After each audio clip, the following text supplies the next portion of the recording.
Heavenly Father, thank you for bringing us together today. Grant us wisdom, integrity, and unity as we serve our community. Help us to make decisions that are fair, compassionate, and for the good of all.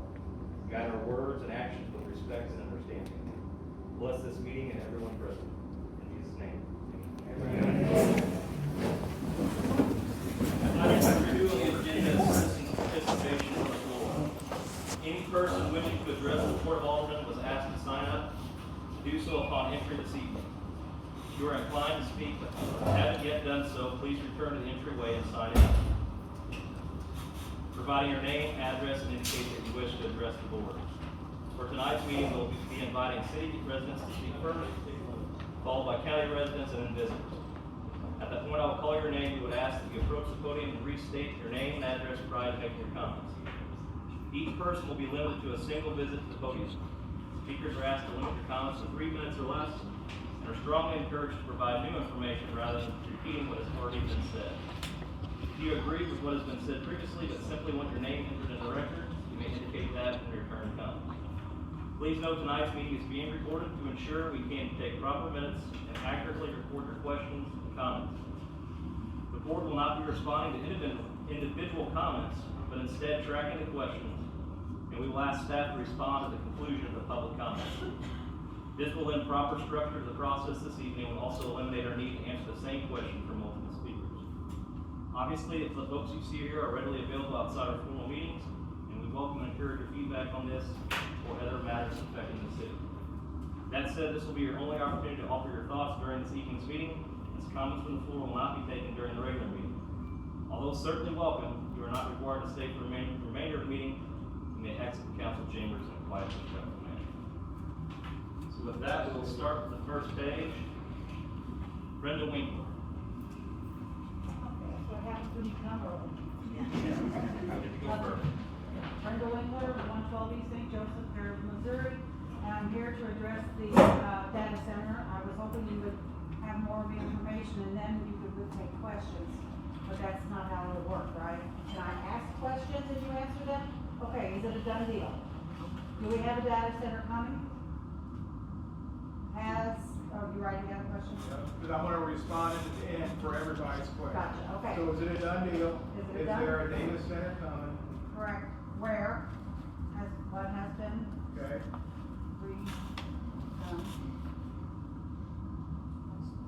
Okay, and if so, I know that you're working on some ordinances for decibels, and you're also, water usage. I'm assuming you guys have looked at the water usage and the wastewater plant and our systems cover that. Okay. The electrical grid, is it even possible to have electrical grid here in town that will work on that? I don't know, some of them are like, let's see if I'm my decibel. I can't find it right now, I'm sorry. A small is a 1 to 5 megawatt, and they only have 8 to 15 people. So if we have a small one, why would we even bother? Or if we only have 15 people coming to work, why not do some other work so that TG can have more people come in? That's not going to disrupt and have the problems that they have, construction, the dust, the off-run from the wastewater. And our system can't handle this wastewater.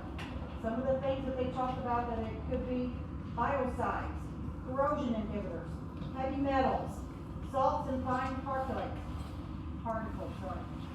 deposit salts and dust, surface water. It can affect all the vegetation. The noise will affect us. It will affect our animals. It will affect the livestock. I'm wondering, have you guys looked at all of this? Have you looked at the other places that have had these problems that are now, they're stuck with some of this stuff, or now they're revolting and trying to halt all of it? Down in Canton facility in Mississippi, out in the Monterey Park Data Center in California, Saline Township in Michigan. All of them, they have such problems with the wastewater and the water usage. Where are you going to get the water? Where's the water going to come from? Is it coming from the city? Is it going to come, are we going to try to get into the aquifers? Or, how many do we have? They've got the one up north. And they're trying to get into the Ozark aquifer fire, or to the west of us. If that, don't we also feed off of that? And if we do, you got 2 data centers pulling on these, and there's millions and millions of gallons of a day, that, it'll say how many, like 500 million annual demand. Some of them, 1.2 million. The numbers are astounding on how much it is going to be using. I know that we'll have construction, we'll probably have close to 1,000 people here. Where are you gonna put them? We can't house the people we got working now. They're just bringing them in from different places, but we don't have a place to put them. So where are we gonna put these 9 to 1,000 workers? We don't have a place for that. And they're only temporary anyway. Oh. What would they do with the obsolete servers? And that was part of Okay. All right, thank you. I didn't realize that. I thought somebody No, was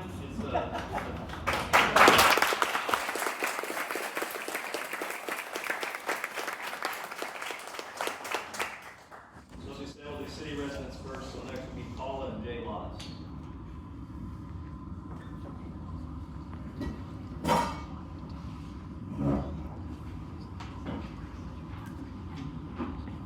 I'm just here to bring out the Constitution and the laws of the land.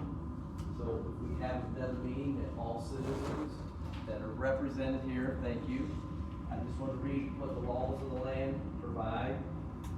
The general misconceptions is that any statute passed by legislators bearing the appearance of the Constitution, the law of the land. The U.S. Constitution is the supreme law of the land, and any statute to be valid must be in agreement. It is impossible for a law which violates the Constitution to be valid. This is secondly statute as follows. All laws which are repugnant to the Constitution is null and void under the Marbury versus Madison.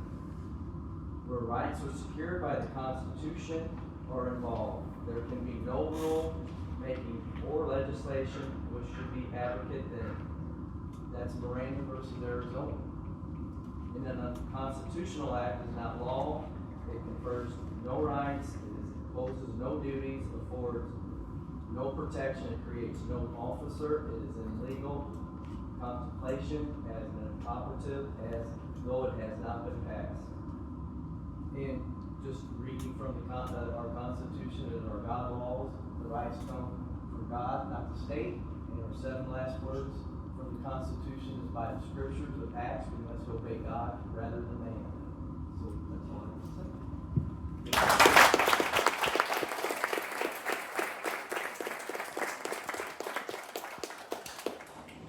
Next we'll do Jacqueline Broussard. Go ahead, sorry. I just wanted to elaborate a little bit more on what Brenda talked about. I was just more concerned about the health issues that data centers will bring towards the Perryville population. So we're concerned about our future, we're concerned about our children, and you're bringing in data centers that increase our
already. So I just wanted to make a brief statement. Jacqueline Broussard, I've been here since 2004. I'm the Air Force brat. I've been raised in several different states, a different country. My husband and I met in a smallish town in Texas, and we moved to Oklahoma and started our family, Oklahoma City, Metro Oklahoma City, so I know the progress and all that. My father and my two brothers moved back up here a couple of years before we moved up here, and my husband and I were discussing the fact that we weren't really sure that that's where we wanted to raise our two children, because Oklahoma City's not that great for us. My dad offered for us to move up here and live with him until we could get established, and so we did. And it's been a unique experience for me, my husband, my family. My husband and I both lived in rural areas growing up. My husband especially loves being in rural areas where he fits in. Sorry if I get a little emotional. This is the first place my kids did a lot of first things. They hunted for the first time. That's a concern I have about the data centers and how that will affect our wildlife. It's the first place they went and caught giant catfish on the Mississippi River with my uncle and my brother and my cousins. And they got to explore caves and explore the woods. And the very first place in the 10 and 13 years that they were allowed to wander around this town without another adult. So I just want everybody to be sure that that's really the progress that we want for this community. I moved here on purpose. I've stayed here on purpose. This is the place that my husband has done a lot of firsts with his sons that he grew up doing as a child, and that you can only do in rural areas. And once you mess up this rural area, there's no wrong with that.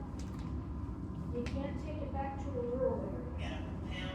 So I don't know how serious everyone is about the data center. I am begging you to take it into consideration. What a big change it could possibly be to our special town. I do my own amount of complaining, but I've been here 21 years now, so it's fine to complain about too. And I just don't think that a data center is really what should define Perryville. We're pretty special already, and I would love to keep it that way for my granddaughter. She intends to have children. I would love for her to stay here and raise her children here. I think it really is a great place. And thank you.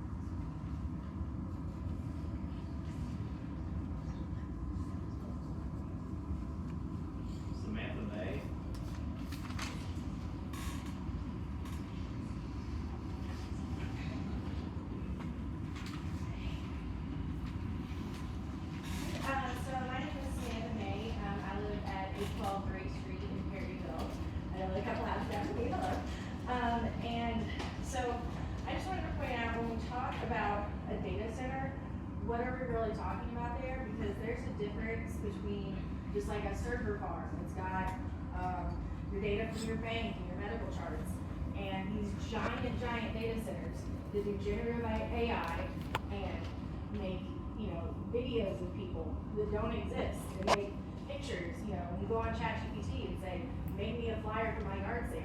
That stuff we don't need, as opposed to all these other things that are digital and that make our lives better. So I also wanted to ask about, I went to print off the ordinance so I could read it, because, because it was big on Facebook, right? And I noticed there's like 12 pages of, I don't know who did it, but somebody taking notes at different like data center learning opportunities and everything. So I was curious if you all had, 12 pages of notes about the negatives of data centers. Because I read this as much as I could. I don't have the best attention span, but there was nothing in here about the negatives of AI. The only things negative in here were about how the perception of the people and how to convince us that a data center is what we need. There was nothing about, environmental concerns, everything that everyone's brought up. So I would just like to see what y'all's research is into the negatives. And there was a point on, page 11, number 18. Elon Musk must have had a data center development in Memphis that has not gone well. So this would be one to look at to learn from. And has not gone well is an understatement because they have brought in turbines that do, what is it? Not natural gas. Methane. Methane, yeah, you're right. So, and they're Illegally. illegal. They're illegal to have there. So what are the punishments for all these people? Because all of these Elon Musk, I'm not saying Elon Musk is from Perryville, right? But all these giant AI companies just have more money than God, and any sort of fine or fee we levy against them is just going to be the cost of doing business. So are we going to let them bring in all of these electric generators that run off all kinds of gas and all kinds of crap because they say it's temporary and it's technically okay, but it's actually totally illegal? So anyway. That's all I got. Thank you.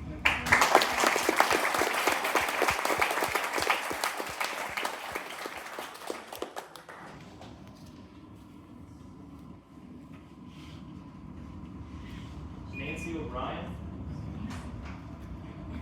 My question is, has any of you visited a data center? I'm from New York, and I left New York to come here to have a decent house. And to not be, so I like my answers. Well, I was by a data center, and I lived by one for 5 years. And it's not all it's cracked up.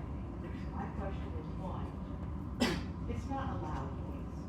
It's a humming noise. But you go to bed to that humming noise. You wake up to that humming noise 365 days a year. So unless you want to sleep with earphones on, or headphones, a TV, or a radio, you ain't gonna make it. Because it just gets on your nerves after a while. The other thing on that is, who's gonna pay the electric that that's gonna use? Because my electric bill went up, within that 5 years, 276%. Because us as a community came with that electricity of that data center. They left that part out when they were bringing it in. The water, who's gonna pay for the water? Because we had to pay for the water too. The water bill went up. Our bills went up. My electric bill went from $130 to $700 a month. In 5 years. Now I heard it's up to about 1,000 up there. So those are some of my questions that she's right, they didn't answer. And I wanna know if any of you have visited a data center. I'm not saying it's not proper, but they don't even know everything in the area. I came out here because I didn't want people in my business. I have been in New York in my business for the last 30 years. Amen. And I want, so me personally, you put that data center in, and I'm gonna have to start looking for a new place to live again, and I'm really getting tired of it. Because I will not put up with another one. We have 3. Oklahoma's having issues already. Their schools are already going AI now, because theirs have been in the longest. So they turned in their schools now into AI schools.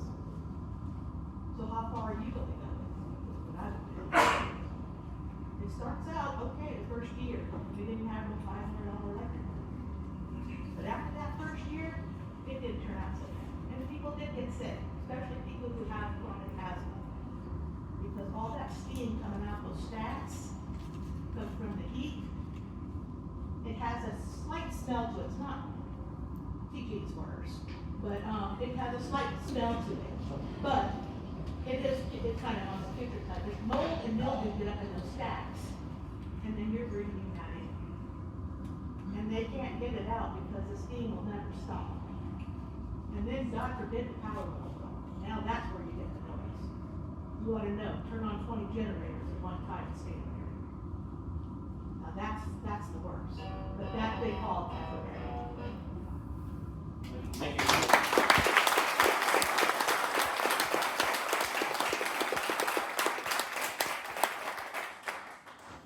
Dale Triller.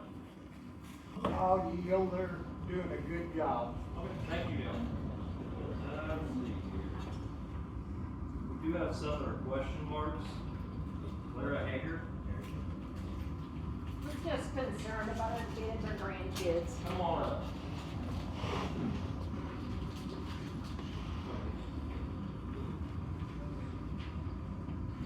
Take your hand.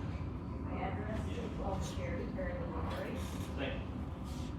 We're just concerned about our kids, our grandkids. I came here because it was a nice town, and I was proud of it. I'm still proud of it. I do not believe in the AI center. I am scared to death. So I think everybody's questions should be answered. And they're doing better than I am, so I'm gonna sit down and listen. Thank you. Thank you.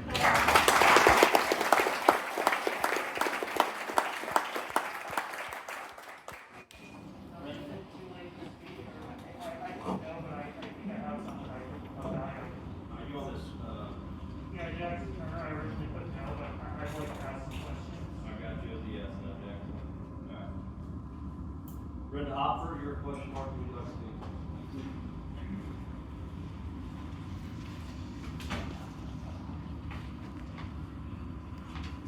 Your name and address.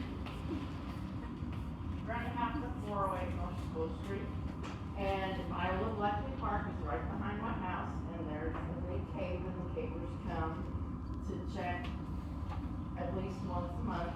My question is, has anybody thought about the driving station that everybody's worried about? Because if we don't, I don't know how the closed system water works, but from what I understand, that may,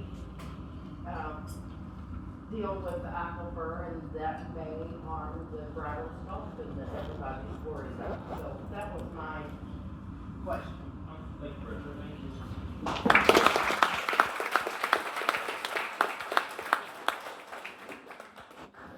Judy Grimald.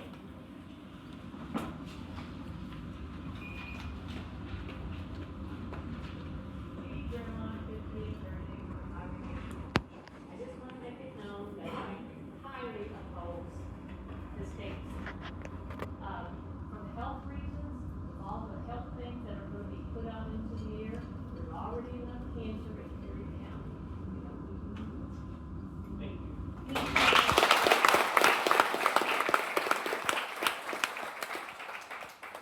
Christy Buckeye.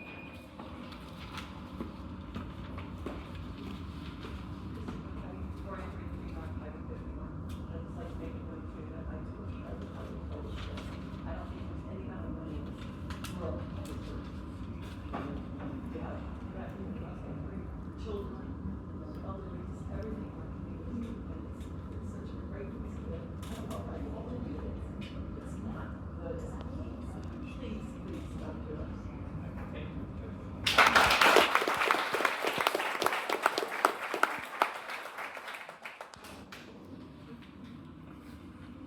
Art meters is Larry Ross, 595 Northdale. I've got to wait, I think, till the next one, come a little bit prepared. Okay, problem. Okay, next one. I believe it says Mary Nader. Amy, sorry, Marcus. There is a Mary there. Hi, Amy Maker, I'm on the County Board. I just want to say I really oppose these data centers. Definitely not good for the environment, handles us, number one, sucks up all the water, the electric. We can't handle this. It is not good. If you look up anything on it, it is not. So you need to really do your background and homework on it, because I'm telling you, this is not a good thing. We strongly oppose it. So, whoever town or where we live,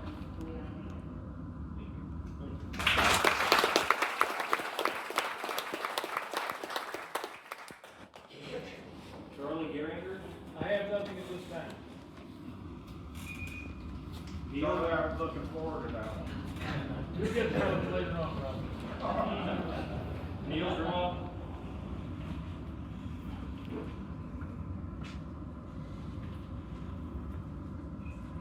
Neil Vermont, North Highway 51, Perryville. You know, before we started this, we started with a prayer, and, which is a good thing. And, we just hope that the Lord gives everyone wisdom and understanding of what's really at stake here. I learned about this not very long ago, and I started to do a little research myself. Now, there was a chemical that's used to cool, goes into the water system for these data systems, and it's called PFAS. It's capital P, capital F, capital A, and capital S. And it's a chemical that's used to help cool, and then it goes into the sewer system.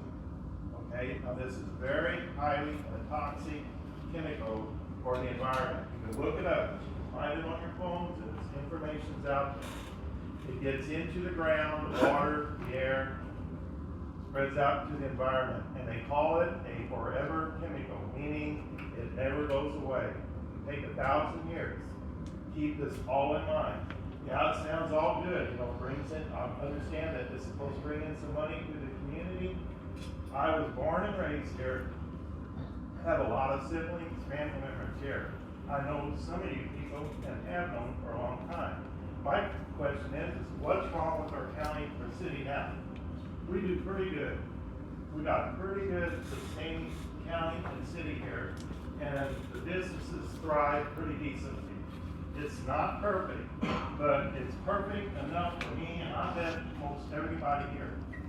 Why do we have to stick our hands into things we don't need to be sticking our hands into? Think very clearly on what you're doing here. Look at it. Research it. One lady just came up here a little bit ago and she said she's moved here, and if this comes in, she's thinking about moving herself. You know, that thought crossed my mind, and I was born and raised here. It actually crossed my mind in the last couple of days. And that's all I have to say. God bless you.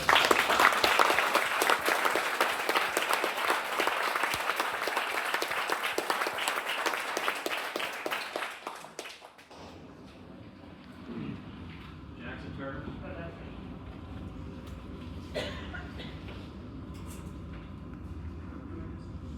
just say your name and your address. Jackson Turner, 408 Grand Avenue. Now, everyone has opposed to these, which I do too, and said a lot of concerns which I agree with on the environmental health aspects, but I think another thing people don't bring up is more the economic aspects. Like, it's pretty obvious that data centers have a really bad reputation for raising taxes, being bad for the environment, that can really negatively impact property values. Not to mention that a lot of these AI companies are currently bleeding a lot of money and being sustained more by subsidies rather than turning a profit. So if this does fail, you'll basically have lost a bunch of money, property values will go down because people won't want to live near a giant pollution machine. And on top of that, because of said machine, people will be less likely to invest. Yes, the money might seem great in the moment, but not a lot of people are going to want to move to a place next to a machine that destroys your health and makes you pay more for taxes. And I feel like I would also apply for businesses too. Like with a lot of people talk about leaving, but also a lot of people aren't going to want to move to a town that has a giant data center. I think that's all I have to say.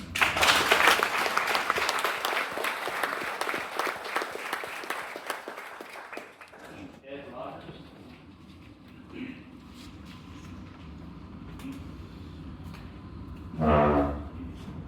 My name is Ted Rogers. I live at 224 Maple Lane. And first I'd like to thank all of you folks. I've been here for 6 years. My wife and I moved here 6 years. I'd like to thank all of you gentlemen and ladies for making a fantastic community. You and the people that came before you have had a lot of hard work to do to create a special place like this. And I commend all of you, the people that sat in those seats before you, as well as all of you, because you seem to be very informed. I'm going to come about this from a different perspective. And let me just say this For my family's sake, my opinions represent, reflect my own opinions. Company I just retired from, we negotiate contracts with Fortune 500, Fortune 50 companies, technology contracts. So I'm looking at the ordinance from a little bit different perspective. Okay, so for example, TG Missouri, they were going to buy software to run their plant. Some of you work there. The company I came from is we would help negotiate a contract of the software that's going to run the plant. And then we would help negotiate a contract with someone who would help put the software in so it would work. And we'd also help support the program as it's going forward because there's going to be bumps and giggles. Many of you are in the construction business, you know what a change order looks like. Okay, so there's changes to the plans. And so from when we're negotiating contracts, we're looking for what is not in the contract. Not necessarily what's in there, but what's not in the contract. And so when I looked at the ordinance, and yes, I did use generative AI because I've used it for the last 2.5 years of my employment. And it's not to do your work. Think of it as someone to help you. Okay, someone can help you do a lot of things. So yes, I am pro AI, and yes, I do use it. There's a lot of benefits in society. But there's a lot of things, I'll give you this document that I look for that are not in the ordinance. So there's a couple things. One being that community-based assessment. If there's going to be community-based assessment, added the ordinance, that's great. What might give it some more teeth is, when will that community-based assessment be done? Will it be done before you sign the contract with the papers with the city? Or will it be done afterwards? And how will that be measured? You know, in my background and 8 years working at a company called Upper Edge, software vendors and hardware vendors make a lot of promises. Some of them they'd like to keep. But unless you have KPIs or metrics and how you're going to measure that, unless it's documented in the contract, or in this case, an ordinance and a contract, you won't be able to hold it down. Okay, there's a couple things like that. I heard some people talk about generation, power generation. So, I apologize. Here's my list. Okay. So, one of the things it talks about citizens elected coming in to provide power to the place. What happens if they choose to use natural gas and generate their own power? That's not necessarily covered, I thought, in the ordinance. And then there's batteries. I know you've got a fantastic fire department. I got to listen to the drive down to Perryville Missouri last Saturday to put out that fire. Okay? So what will be the fire ordinance and how are those maintained as they bring batteries on site? And then the other part is when these data centers are created, they're usually in clusters.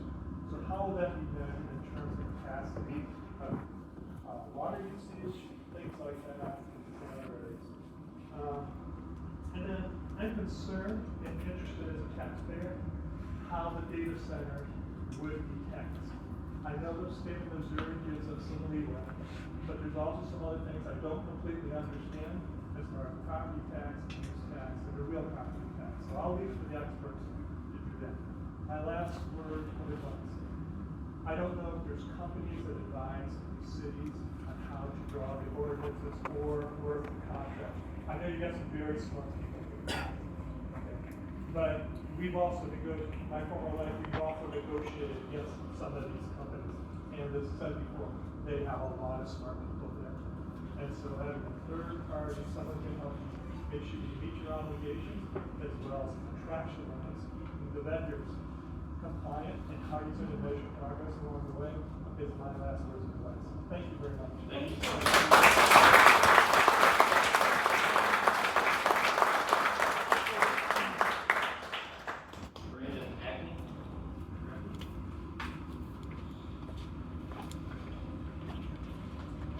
Brandon Agnew, 415 Member Road. I'd like to start by saying that I'm not from a big family here in Perryville. I'm not a member of the church, but I was raised here. This is my home. You know, my wife and I, we just bought our first house this year. We have a little baby girl. and I would like to start by expressing my distaste of these data centers. Every day, we all see on our phones and videos of corrupt politicians laundering our taxpayer dollars and fraud and these Epstein files, and I can't help but to link these data centers and these flock cameras together. Now, call me uneducated or paranoid, but what are any of you guys doing to keep this corruption out of Perryville? I don't like these flock cameras being installed. I think it's a direct violation of our constitutional rights. Every day I wake up is a digital world. I can't go to a coffee shop without asking to take a survey. I can't order food without scanning a barcode. Everything I do is a subscription. I can't go outside for a walk without someone trying to advertise me a watch to count my steps or look at the sky to do a sky gauger app. I don't think there's a single well-headed individual in this room, Democrat, Republican, Libertarian, Conservative, that wants these data centers here in Perryville. I don't want regulations and ordinances. I want to know what you guys can do about abolishing it completely, keeping it out of Perryville. I want to know, how can I know that you have the Perryville's best interest in mind and not your pockets? Are any of you going to live near or be impacted directly by these data centers, or only the people of Perryville? What other avenues of revenue can you possibly consider instead of a data center? And how can we also be sure to keep Lake Perry and our environment clean?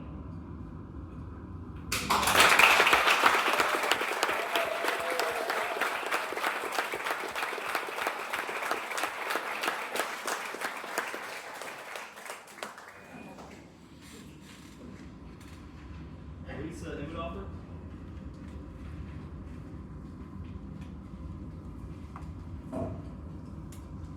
Good evening. I didn't prepare anything this evening. I wasn't home to speak. But as a taxpaying citizen, I've decided I do have a few things to say.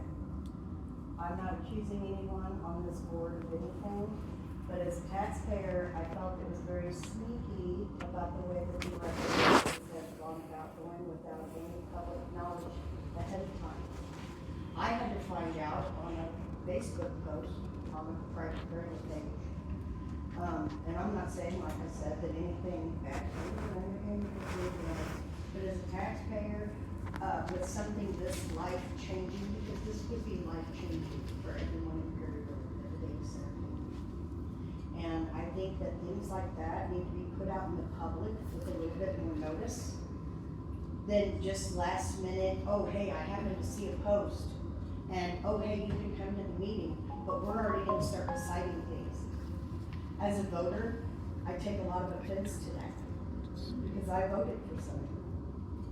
And I would just like to say that I hope that all of you have the private citizens of this county in the best interest and our wants and our needs from our community. Not just what you think will make this town a little bit bigger on the map or help us go a little forward with technology. I don't have any problem with progress or moving forward. I think we're all about moving forward and doing great things for this town. That's what this community is about. But we are a small town, and we don't want a bunch of people coming from in, building some obscene-looking structure to store data. I'm sorry, but I think that is a big waste of space and money. And I did have a question as far as what's gonna happen to the revenue from the data center if it is brought to this town. Where is that money gonna go? How is that gonna help this community? That's all I have to say.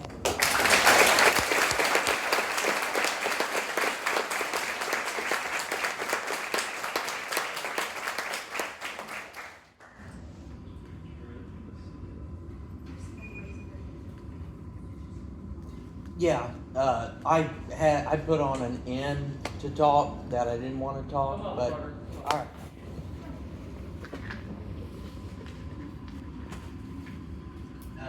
Carter Nager, Joseph Nager, 1019 Elliott Court, Perryville, Missouri.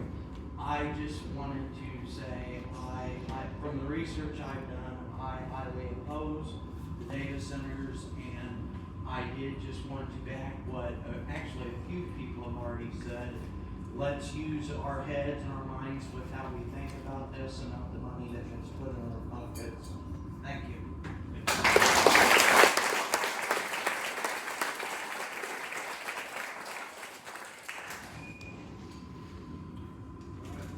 Everybody that's on the list that will Bobby, come forward.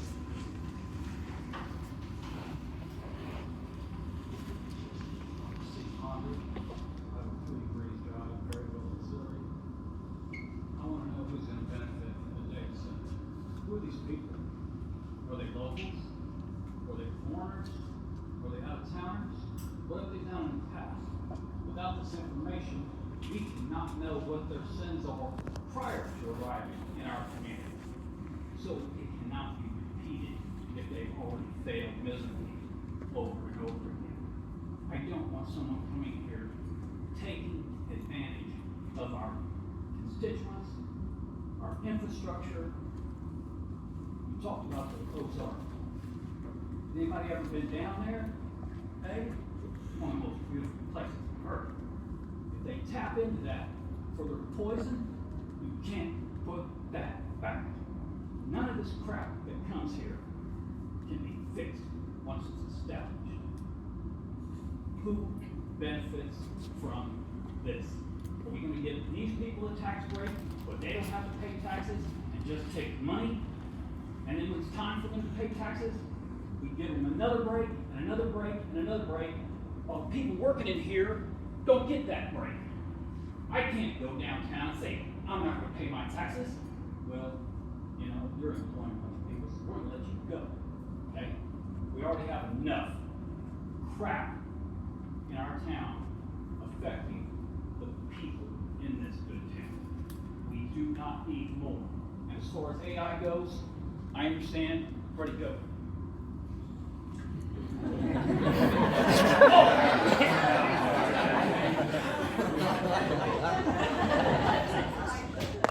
I understand there is a use for AI, but what I see mostly is abuse. People are poisoned, people are abused every day.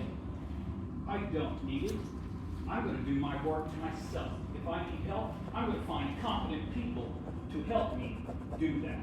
I don't need made-up bullshit in my life. I don't need people putting out crap and poisoning sheep with bullshit. Absolute lies, deceit, and bullshit that affects everybody's life every day, all day long. This is not okay.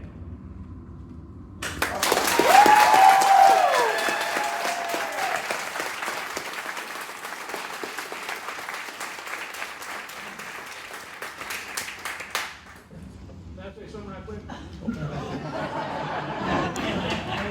was just kidding. I got one thing. You're good, Charlie.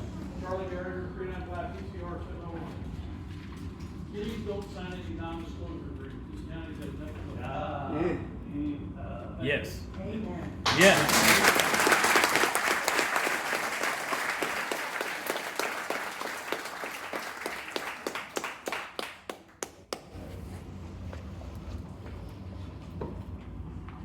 My name is Ron Ponder, 503 City Drive, Perryville, Missouri. Just the other day in the news, there was an article. A farmer located about 5 miles down the road from a data center. 46 of the 46 cattle that were born on his farm, all stillborns, all dead, unusable. I don't know if you guys know how much one cow is worth, but that's a lot of money. 46, gone. A year's worth of income, gone. You can't go a mile in this town without seeing a field, whether it be corn, soybeans, cows, anything.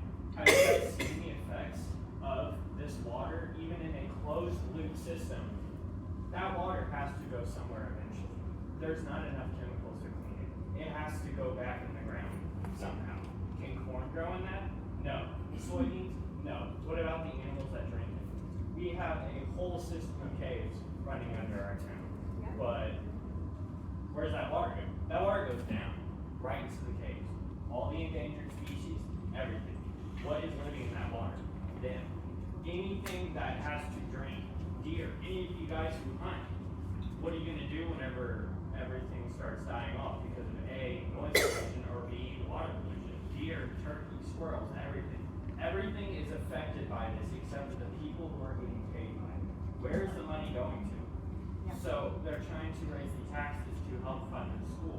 But how long is this going to take? Because I saw people make notions that the revenue from the data center is going to go help benefit the school. Is this true? Because how long is it going to take to build this so-called data center? What kind of data is being stored at this center? Where is all the revenue and money going to? Is it going to a specific person? Who is benefiting from this?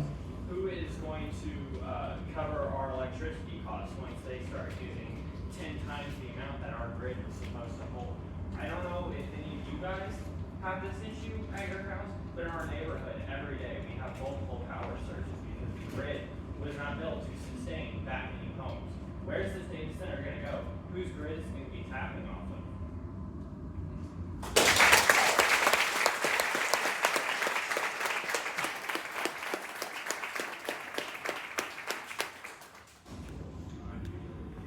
I just have one quick question. Is this data center, is this your decision, or does Perry County get to vote on it?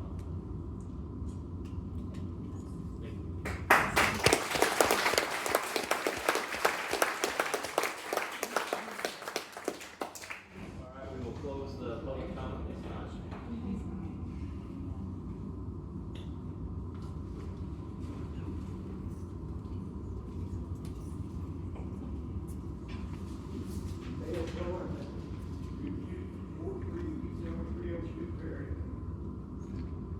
They've got a lot of good facts coming up in here. I just want to share this information with anybody that really wants to see what happens to the area. The data center even starts to come in, okay? Be about 2 hour drive out 70. We got in Montgomery County. For 3 years, went out there and we looked at these nice, wonderful solar panels on. All right? Now it's not bad enough. Now the last year, 9 months, whatever, you drive out there, you look on the other side of the road, and here goes construction for a data center. Now, if you want to see a perfectly nice area totally getting destroyed through the process, take a 2 hour drive. I give you. Thank you.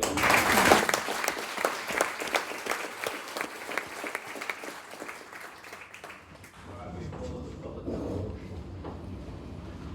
I guess it's my turn, and I wish I only had 3 minutes. So there's a lot of questions and a lot of good questions. I'm gonna do my best to summarize where we're at as a community, so we're all starting from the same place. I got 54 questions, plus Jackie's probably 16. I don't know that I'm gonna get through every single one of them right now immediately, but I am gonna do a written response to each of those. So be patient as we work through this. I'm gonna try to get the best I can for you guys. Normally I would stand and address the board, but given the crowd, I'm gonna address you guys instead. First question was, is it a done deal? There is no done deal. We have talked to data centers. We have talked to lots of businesses. We will continue to receive calls from businesses, but there is no deal. Part of what I believe may have been a misconception in this process is the ordinance that we're voting on tonight is designed to help us regulate data centers, not allow data centers. If we don't, so a long story short, around the first of the year, we started observing what was happening around really the country, but we focused on what was happening in Missouri. And you guys seen it, what happened in Festus, what happened in St. Charles, what happened elsewhere. And we got very interested in what was going on because we, like so many of you this evening, we love this community. We are here for the same reason you guys are. This is home, and by the grace of God, it'll be home until I'm done. And every one of us feels the same way. But we've seen what was happening, how it was tearing apart communities. And we wrote our first data center ordinance. Actually, we adopted it in February. We wanted to get something, our ordinances were completely void. Because if you go back 18 months, this wasn't an issue. We have small scale data centers in town already. Every community does. Banks use them for processing. Grocery stores use them. government uses them. You need server rooms, and a data center is a large server. So we've had it, but it was never an issue, but we needed to get ahead. We didn't want it to become an issue here. So we wrote an ordinance. The whole time we had that ordinance, though, we knew that was not the end-all, be-all ordinance. We knew it was better than nothing, but it wasn't better than what we needed. So for 7 months, now I guess not 7, 5 months, it's August, we've been working to add to that ordinance and to identify the pain points in other communities, and we wrote that into our own ordinance. Again, the intention is how, if we're approached, when we're approached, why we're approached, we know what to do when we are. So the very first thing in the ordinance that was added, which I heard come up tonight, was will there be non-disclosure agreements? The board has been very clear, this will be a public conversation. The very first thing every one of them said is we are not entering into non-disclosure agreements, so write that into the ordinance. So it's in there. It's in there along with public comment. There's a public notification for folks that live so close. There'll be newspaper ads. I know that was one of Jackie's questions.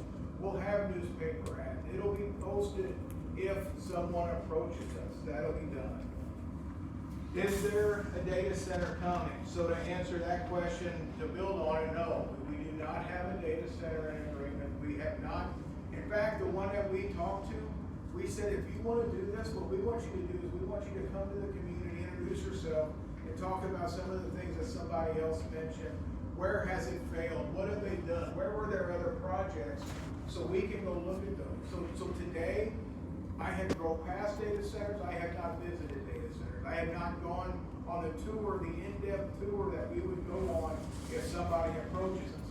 But it doesn't do me any good to look at a Google data center if it's Joe's data center. We want to identify like kind if or when there would be a need, and we would work through it like that. A question that came up a couple times, guys, is where would it go?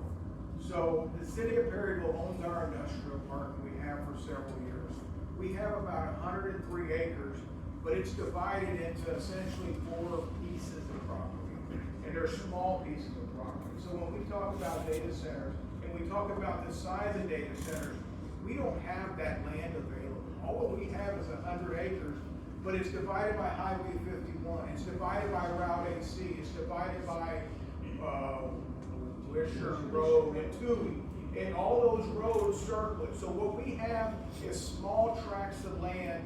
So the data center that is, I think, the one that people really get nervous about, we don't even have room in our industrial park for them to go. And that's the second thing, that we wrote the ordinance. The only place it could possibly go is the industrial park. This is not next to the park. This is not next to your houses. It's in the industrial park like any other big industry would be. And we address things. We're very fortunate as a community. Our city attorney in a previous life was a naval trained sound engineer. I think Art spent 7 years underwater on submarines. So he understands the sound issue, which came up several times, better than most, and I'll make no secret, better than I do. But what we looked at, other communities talked about DVAs, which Art's gonna help me, but it's the high pitch tone. What other communities have missed is DVCs, which is the low hum. I think you mentioned that. Somebody talked about a low hum. So Art understood those things, and he wrote our ordinance different. And I'll be honest, I was a little reluctant at first because I don't have the ability to explain it. But after I met with Art and he talked about it, he got in it and he understands it. And when we do a public meeting later this month, where we're gonna really go through the ordinance with everybody, we're gonna do a presentation on sound and how he's proposing to regulate that and why it's better than what we think we've seen elsewhere. Another thing that came up several times is water. Our ordinance requires it to be a closed loop system. And I'll talk about what you do with that waste in a second. But what that means is we've identified 50,000 gallons. So your city of Perryville is built for the future, and you guys have participated in that for decades. Some gentlemen talked about the community and what we've been given as the city fathers and what they put in place for us. And we continue to stand on their shoulders and we build on that. We have about 1.2, 1.3 million gallons of water we make every single day. Your water plant is designed to produce 2.3 if it needs to. That's pulling levers, hitting buttons, extended shifts. With the infrastructure you guys have in place right now, we could almost double the water that we put out every single day.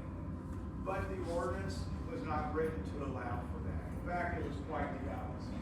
The ordinance and the board's direction was very restrictive. It has to be a closed loop system, and it has to use 50,000 gallons or less of water.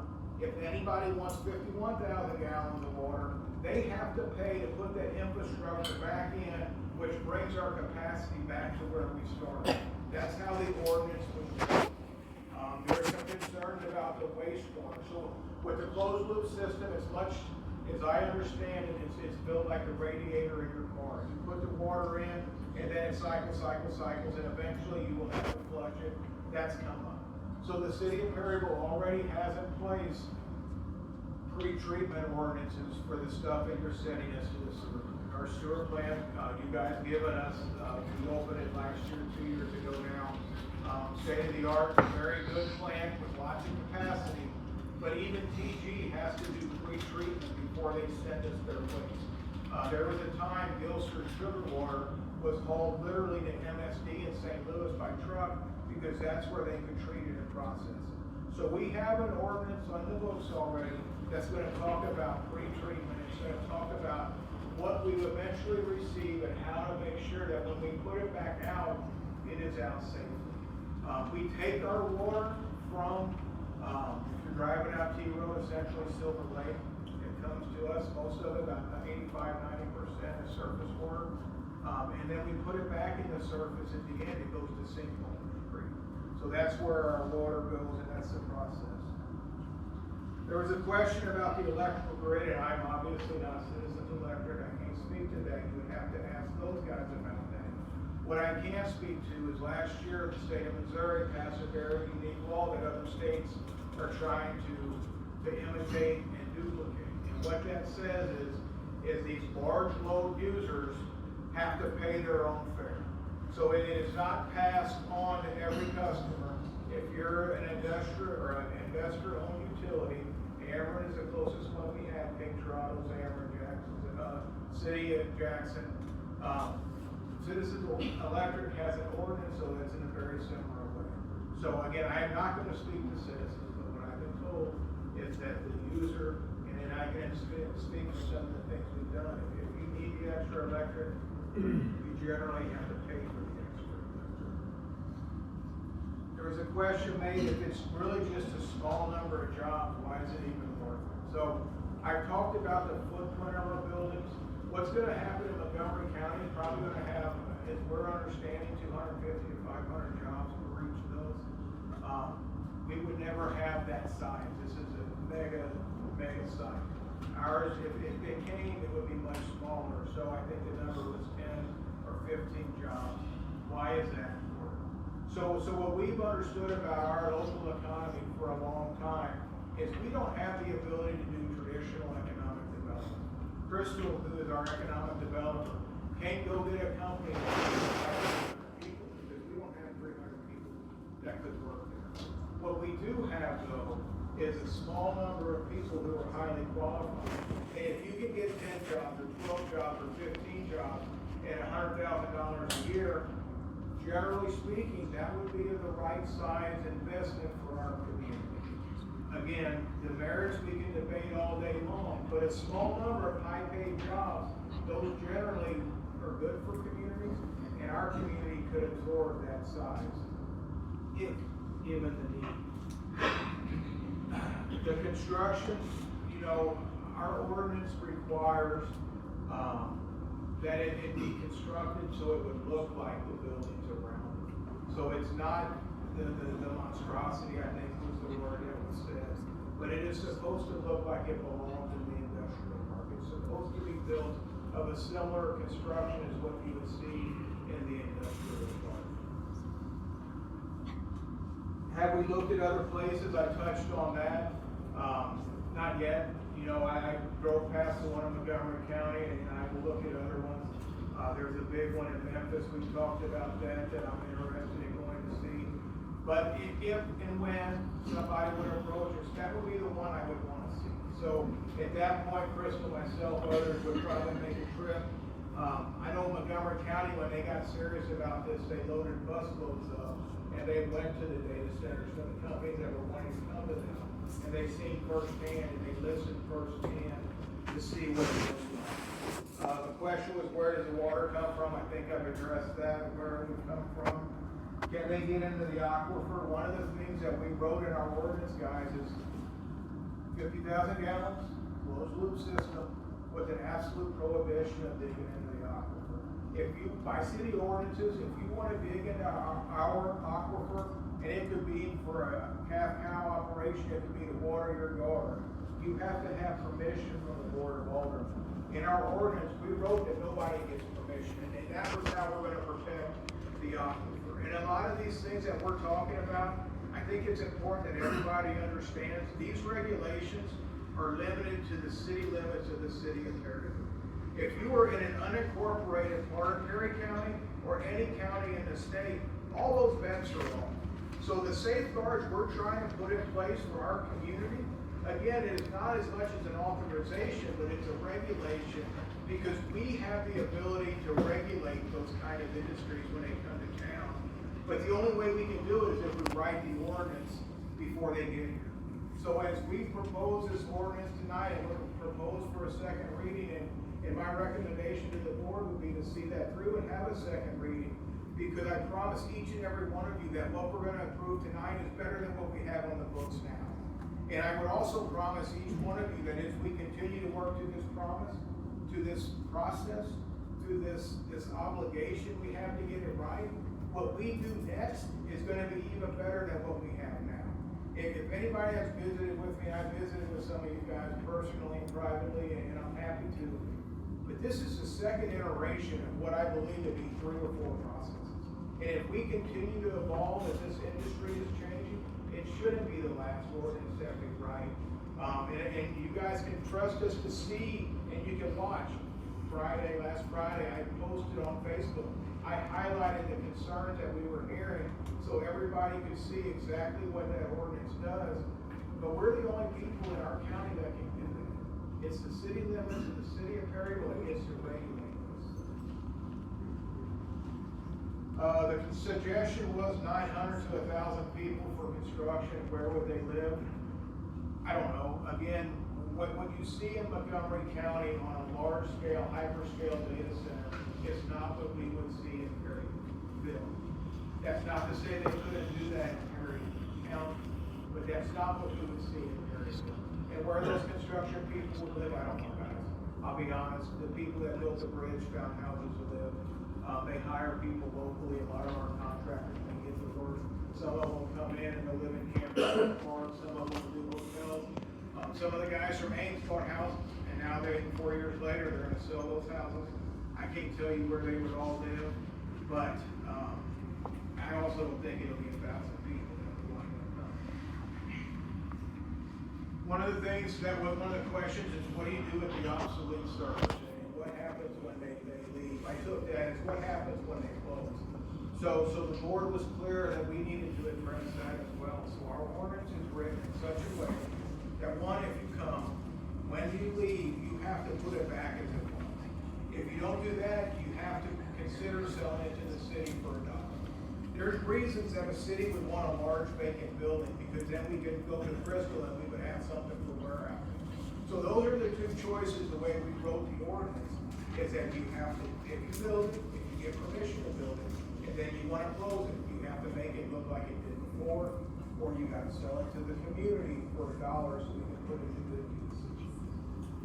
And there's questions about constitutional law. You know, I am not an attorney. Sometimes I have to play one, but that's not my job. That is our job. And the ordinances are written in such a way to pass the constitutional muster. So I think you can rest assured that it is constitutional. Several questions around health issues, and I'm circling that. You know, there's also questions about environmental analysis, and I think that that's something that this third version of the ordinance we could incorporate something like that. That we want an environmental assessment done. We wanna know how the impact is gonna be on our community. Lighting is a concern for the animals, that's another thing that I'm marking. Our ordinance doesn't speak specifically to lighting. I think that's a valid point, I appreciate whoever made that comment. I think the third version could look at lighting and limiting what that is and when that is to make sure it's less disruptive. Again, there are several questions on size. I talked about the industrial park. Difference between a data center and generative AI. They get lumped together. I think some of us in this room have even done that tonight. A data center is something every one of us uses. I see the cameras this evening. All that is being uploaded somewhere to a data center. When you do your online banking, data center. Whenever you go to Walmart to fill your card for pickup and they say, hey, you forgot your milk or you forgot your eggs. Now that's getting into AI. Something when you're looking at what your song recommendations are on iTunes, AI. Whenever you're making a poster to protest data centers, AI. You know, and I've seen those things done. So there's two different things that are happening. The value and the worth of AI, you know, that's a whole different conversation. The value and worth of data centers, and that's a whole different conversation. How we're going to regulate data centers if they come to Perryville, that's what's in front of the Board of Aldermen this evening.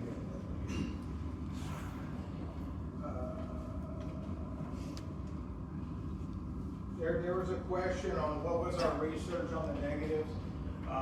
You know, if you guys would go back in our agendas since around the first of the year, I bet there's been 3 or 4 articles on data centers every single week. Because we're constantly trying to learn about this thing, and we're sharing a lot of that with the board, and a lot of that did include negative things. You know, the biggest concern I've had is watching it tear apart communities. You know, Perryville is a great place for many reasons, but the main reason is the people that live here. The people that have chosen to make this their home has also helped make this their home. So when I see communities tore apart, that is a huge negative, and that's one that bothers me a lot. So we wrote our ordinance trying to close those gaps so we can structure the conversation. And I've told my colleagues across the state, I believe our community is strong enough that we can have a conversation. And the number of people that came here this evening to do just that is noted and appreciated. But again, we're not approving a data center as much as we are approving how it would be regulated if or when it came. The turbines that Elon Musk is using came up. One of the things we've seen is how those can be problematic. Our ordinance was written as generators, which most of these places have generators. The Justice Center has a generator. City Hall has a generator. If you have to operate more than if you can't afford to be shut down, you can have generators. But what we did is we require them to put them on the interior of their property. So the logic in doing that is if you can deflect the noise because the buildings are surrounding them, it'll be better for the community as we would go through that. Has anyone visited a data center? I talked to that a little bit. Who's going to pay the electric bill? I talked about that. Missouri law, for-profit folks, they have to pay their own freight. It cannot be passed. And I've done the research. I looked at what other states have done, and there's information out there about the percentage of increase in data centers as opposed to how it impacts your electric rate. And Missouri has done far better than most anywhere else in the state. One of the things, this is a little editorial, it wasn't necessarily a question that was posed, but one of the things I've observed as I've gone through this, Loudoun County, Virginia's data center alley, I think there's almost 300 data centers there. There's a place in Texas, a county, that has hundreds of data centers. Kansas City, if you go back 3 years ago, first Google announced a $800 million one, and then Meta announced $1 billion data center without any fanfare. At that time, it was celebrated as an economic development achievement, and everybody was excited. So the conversation has changed greatly on what these things mean. So my observation, and I would encourage you guys to look as well, it's not generally data center number 262 that causes the outcry. It's not 199, it's not 71. It's number one. It's the first time a community goes through these issues, or the time that the issue is the loudest and the hardest to get through. After that, and I know there was somebody that lived by one, you know, we don't have any houses in our industrial park, and that's by design. You don't want to locate next to industry. So by limiting data centers to that same place, you won't have to fall asleep listening to whatever the hum is, to the degree Art was able to regulate. Who will pay for the water? Again, I talked about the capacity we have. It's 1 million gallons every day. It sits there waiting to be turned on. But it's a closed loop system, 50,000 gallons or less is what we require, and you can't get into the aquifer. Has anyone thought about the Grotto Sculpin? I think that's a good point.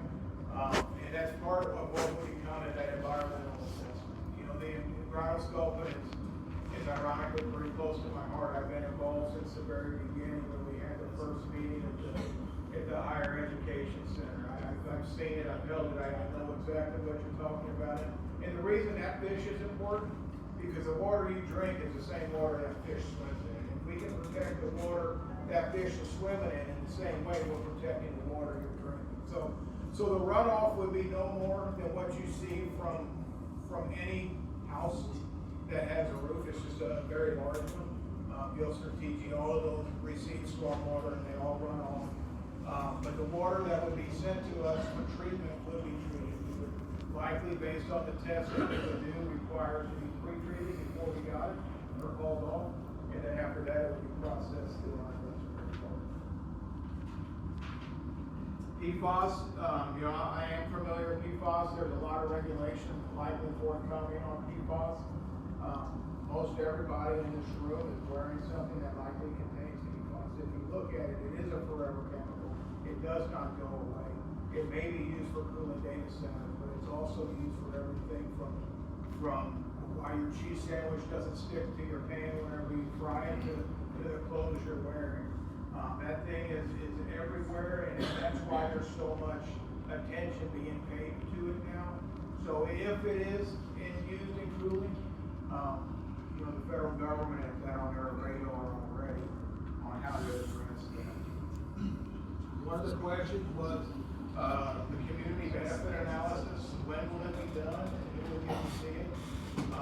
The way we wrote the ordinance is it would be on the front end. It wouldn't follow after the ordinance is already done.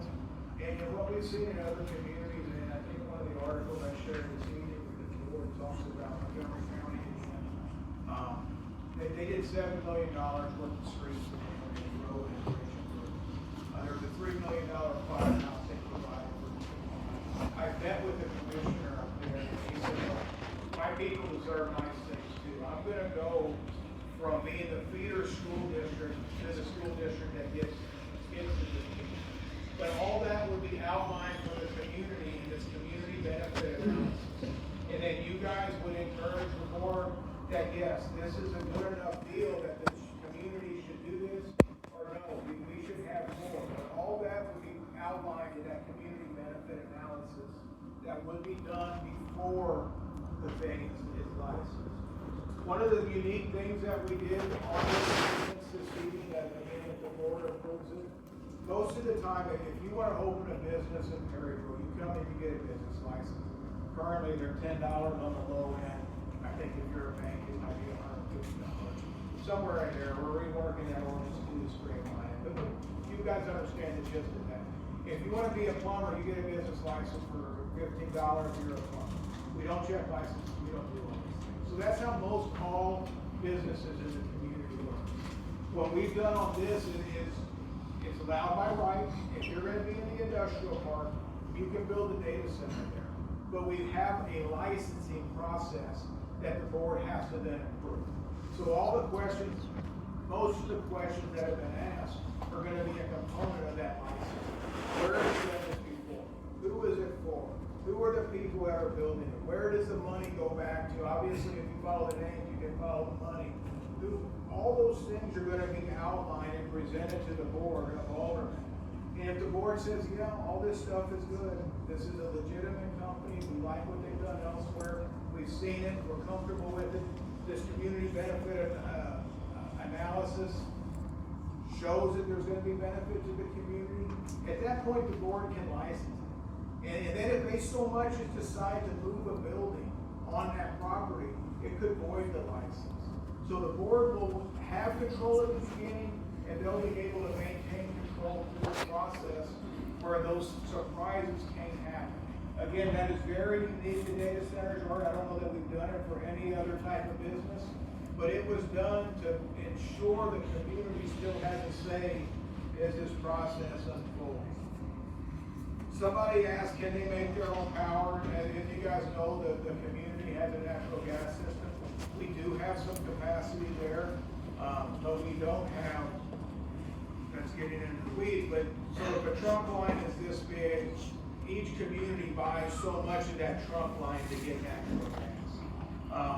Right now, our line is sold out, so we would have to find somebody willing to sell capacity on that line.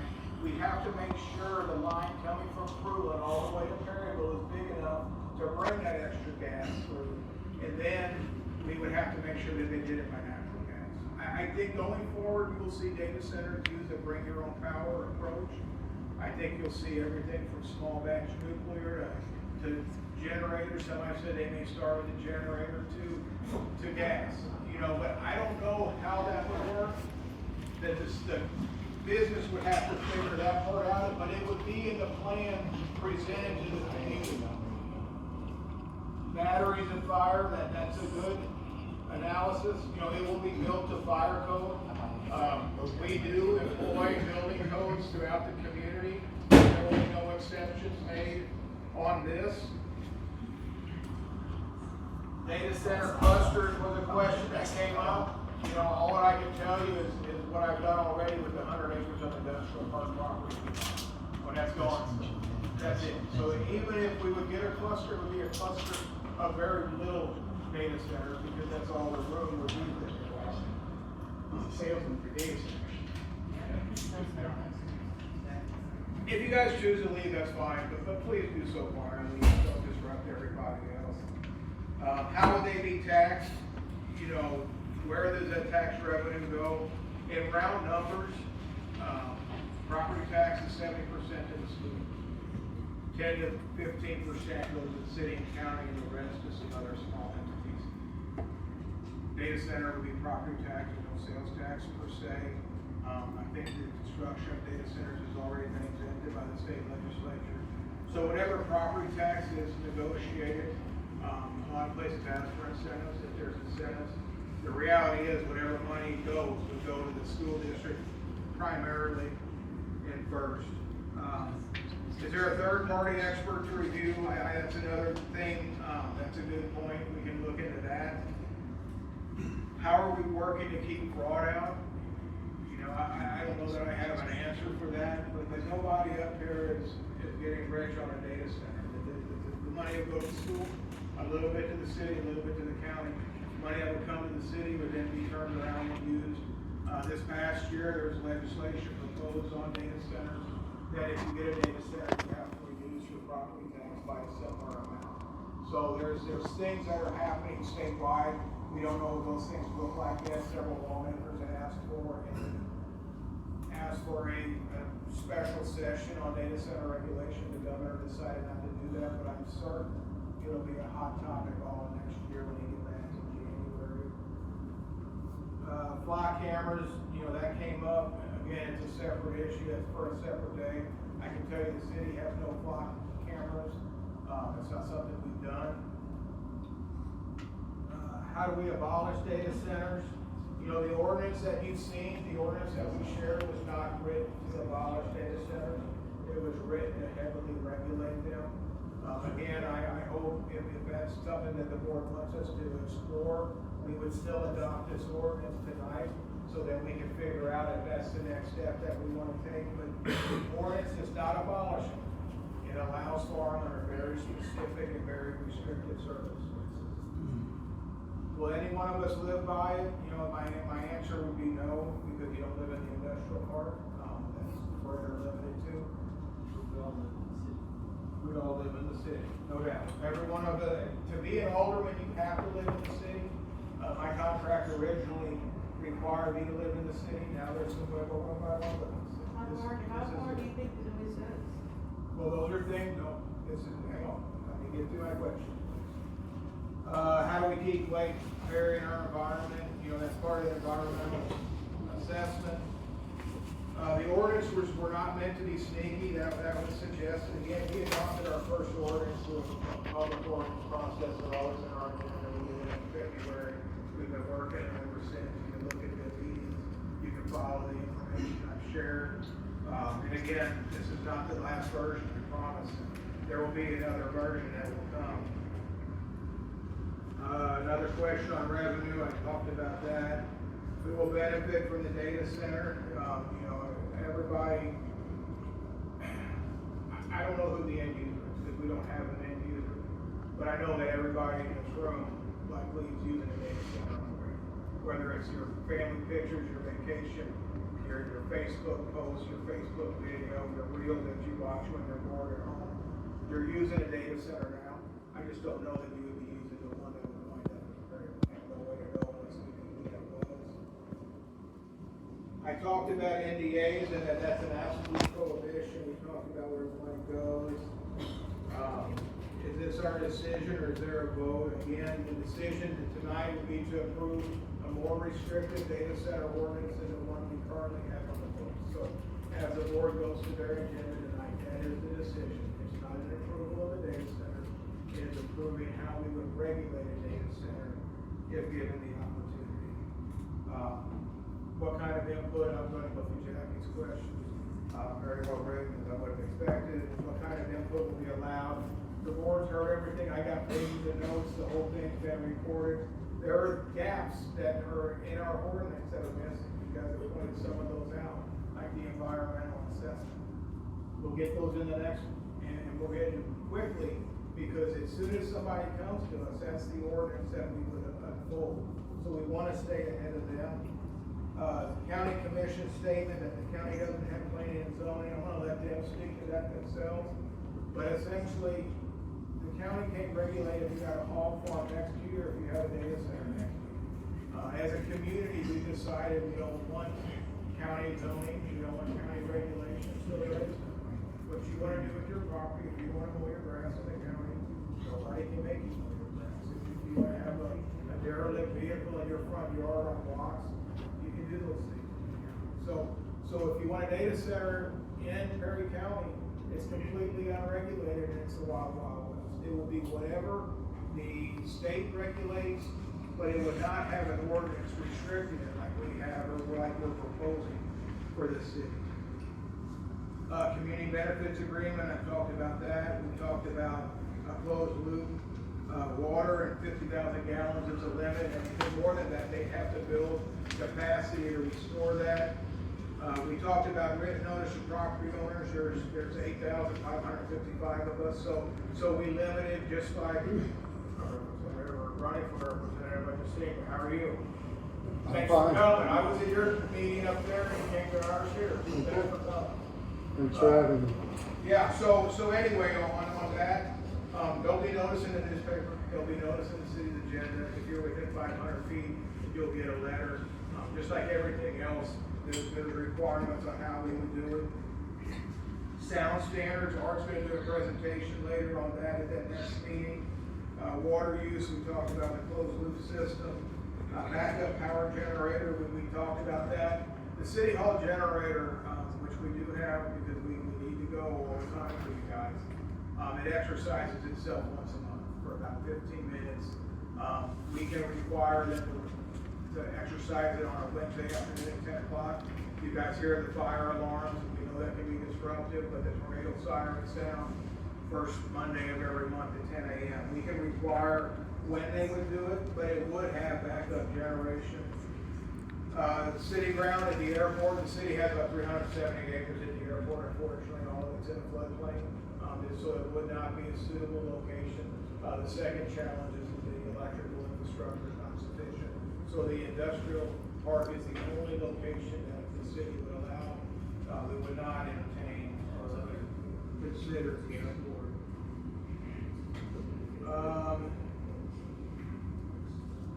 Any property other than across from TG, again, there's county property that can be cobbled together at big enough tract to make sense, but the only place the city is going to allow it is in the industrial park. And I've talked already about how that's really divided into four smaller tracts, total 103 acres. Are there plans to extend the city limits in order to accommodate the building of the data center? No, that's not the case. We would always like people voluntarily annex into the city. That was true 20 years ago. That'll be true 20 years from now. But there's no plans to force annexation. I think the board's drawn some pretty hard lines in the past that we don't have the appetite for that.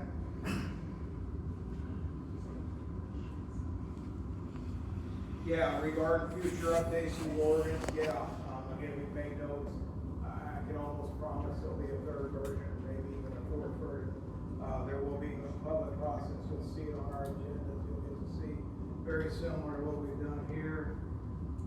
What does it keep you from amending this to whatever you want in your closed door session? So the city by law is allowed to have some very specific closed conversations. One of them is contractual, one of them real estate. If we need to buy an easement, if we tell the public we're buying an easement, that the price of that easement is going up. So we are allowed in certain circumstances, if there's a personnel situation, we have to fire somebody, we have to discipline somebody. Those are closed records. So there are things we can do in closed session, but amended ordinance is not. The only way we can amend an ordinance is to bring it through the process for public approval by the alderman. What data centers have inquired, so we have had inquiries. It's not a big one, 300 megawatts, I think. It's 50. So we started 30, but then scaled to 50, and then potentially up to 75 at the highest end. So that is a small scale. It is still a data center, and that's why we're having the ordinance now. So if they would come, we know what we want for them before we would ever approve it.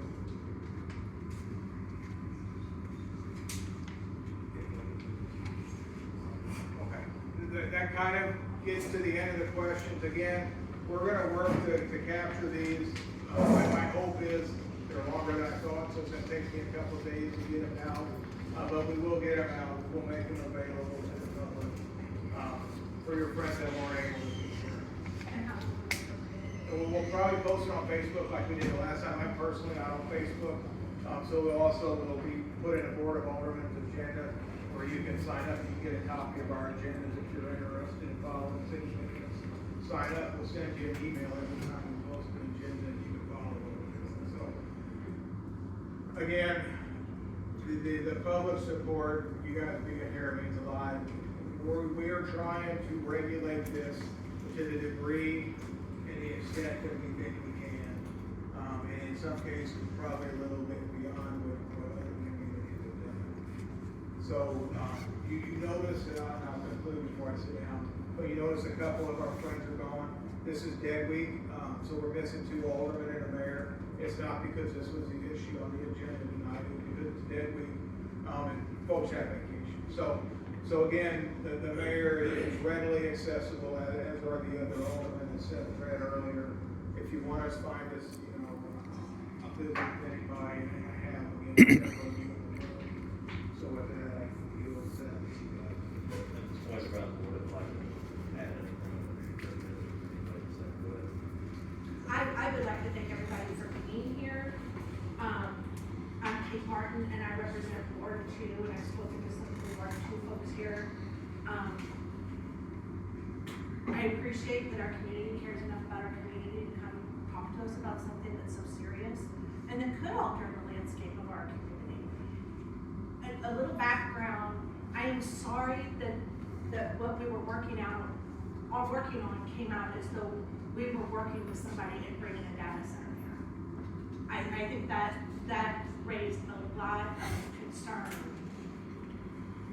here, instead of what we had planned for was to walk you through the ordinance and say, and you've all pointed out things that we're missing. and I speak only for myself, not other aldermen, I feel like, I share all of your same concerns, especially when we're talking about those mega data centers, like what's happened in Montgomery County. We do see health effects, we see environmental effects with that. So for me, sitting on the board, when we saw what was happening in Festus and other counties in Missouri, what we have worked on seemed very time sensitive and important, that we get an ordinance on the books that prohibited things that we saw in places like Festus. And it was unanimous that none of us would sign an NDA, and we want to make it illegal for any other board coming after us to sign an NDA when it comes to data centers. You are the citizens of Perryville who elected us, and you need to have a voice in this. I think that's very important, so I'm glad to see it here. We have not, the city has not solicited data centers. We are not going out and asking data centers to come here. However, we know that we are the exact kind of community that has all the updated infrastructure. Citizens Electric has been working for years to build redundancy into the power grid.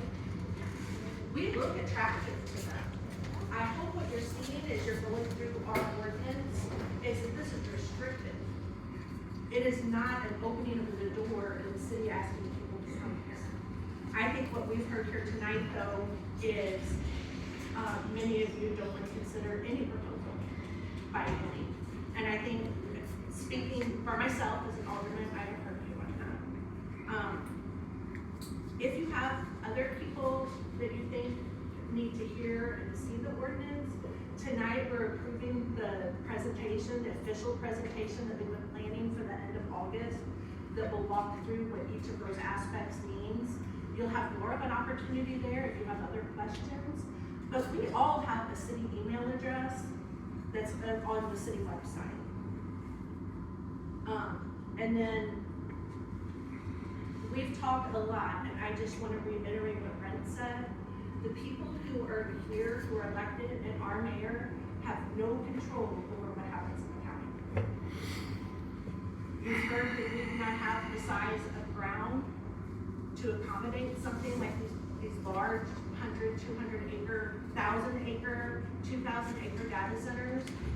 We cannot accommodate that in Perryville. But I think we've written a law that even if one of our big plants would close and a data center would say, you know, that's a nice 80-acre plot, let's put a data center in there, we've made it, it has to be in the industrial park. It can't be in one of your neighborhoods. I have felt really good as a new alderman that we, and again, speaking for myself, I have felt like our goal is to protect Perry County, our way of life, and our resources. Do I think it's perfect? No, because we're already making amendments to make it a law that we can't sign NDAs and the word after us. So those were just comments I wanted to make off of some of the questions and concerns you have. And again, we all have emails on the city website. So if you have additional concerns and you can feel comfortable standing up to talk tonight, you can also reach out to your alderman or to the mayor or to Brent. Thank you. If you do visit the Memphis facility, please investigate the sins that's already been committed widely just to start that facility by someone who has more money than everyone else. And to quote, I think it was Nancy Reagan, put the first line of your agenda, just say no.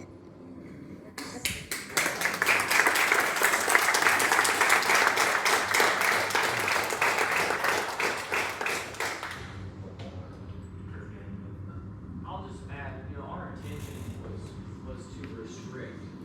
You know, our intentions were good here. We weren't, you know, trying to make this easy for the neighbors.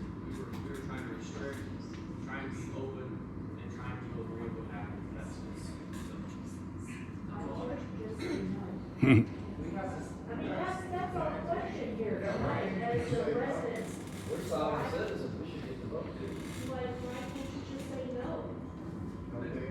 So Like, To clarify, so again, I want to thank everybody for coming. I know it's not easy to get in front of people and speak. The mayor's not here, so this is the very first meeting I've presided over. This is supposed to be we've had a long time. I want to make it very clear that all of us aldermen sitting here are all residents. All the concerns you share, the concerns we share. We had nothing in place, we're putting in place, but this isn't the end all be all. You guys coming in here, giving us your concerns, we can continue to adjust ordinance. I recommend, we're gonna have it on August 25th. The Robinson Event Center, get four of your neighbors that don't want this either. I've been on the board for 3.5 years now, and there's a lot of times that things come before us. And I know not everybody reads sometimes news or sees in the paper what we're talking about. But when things are on the agenda and no one shows up, we sometimes take that as everyone's good with it, right? This is your right. We believe in that. I'm glad you came out. We take this under advisement. We hear it. I hear it. I can't speak for the other board. But we do appreciate you guys coming out. And just know that nothing's signed. We can't sign on a disclosure agreement. That was put in place by us, the aldermen. We don't want to do that. We've seen what's happened in Festus. I watched it very closely. I don't agree with what they did. I don't agree with how they did it. We're not going to do that. If a data center comes and wants us to sign a contract, you guys will know about it before we sign a contract. This is not going to be a deal, and we've said it before as a board. I don't want to waste your guys' time. We had you guys come here tonight, and we had already signed a non-disclosure agreement, already signed a contract. We'd be wasting your time. That's what some of these other communities are doing. We don't want to do that. We want to hear from you. So when you say just say no, yes, we could just say no. We're trying to get all the facts. As Brent said a while ago, we still get the ability as aldermen. We don't have to approve. We don't have to. We're trying to do everything we can to do this the right way. So, please, if you see us out in public, something comes to mind, you have a question, I'll be a roader, I'm sure Jay will have a question for me, stop us. That's what we're here for, that's what we were voted for, is to listen to your concerns, and you know that we hear you and we'll continue to want to do it. This gentleman's been trying to get your attention. Oh, sorry. Yeah, so wouldn't it be good putting some kind of ordinance, they gotta put up some kind of escrow account or something? These people coming here and causing environmental catastrophes, you got some kind of money, they go bankrupt, skip town, so you got some kind of slush fund paying for that. What was your name again? James Williams. And what was your address? Perryville, Missouri. That's another thing we can take under advisement, so. Yeah, cause I mean, that way you get some money in the bank, in case they decide to go bankrupt, skip town. And leave a hazardous waste dump. All the mess, and then at least you'll have some money in your pocket to take care of your mistakes. Again, we thank you for coming tonight. You're more than welcome to stay for the rest of the meeting.